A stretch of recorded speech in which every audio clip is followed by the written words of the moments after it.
L'énigme du Sphinx. Il y a bien longtemps, en Grèce, la ville de Thèbes vivait dans la prospérité.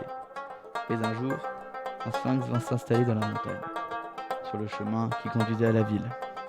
Ce sphinx avait une tête de femme, un corps de lion et des ailes d'aigle.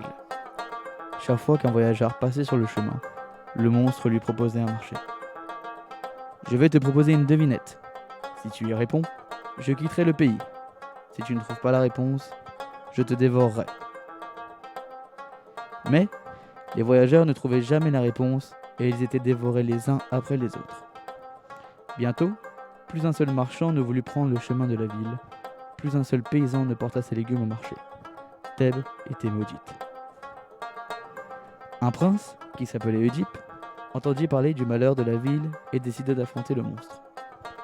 Comme il s'avançait sur le chemin, il entendit un grand bruit d'ailes et le sphinx se posa devant lui, lui barrant la route. Salut voyageur, dit le sphinx. Je vais te poser une devinette.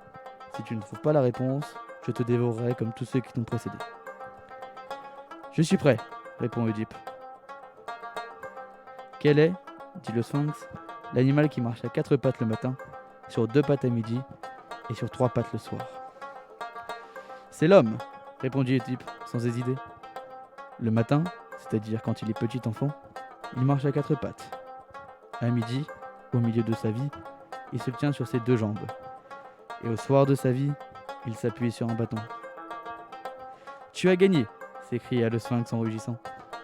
Il prit son envol, mais dans sa colère, il se fracassa contre les rochers et son corps alla rouler au fond du ravin, parmi les ossements de ceux qui l'avaient dévoré. Oedipe continua sa route. Quand il entra dans la ville, les habitants ne purent en croire leurs yeux, apprenant qu'il était délivré du monstre. Ils acclamèrent le jeune prince et le firent roi. Oedipe régna avec sagesse.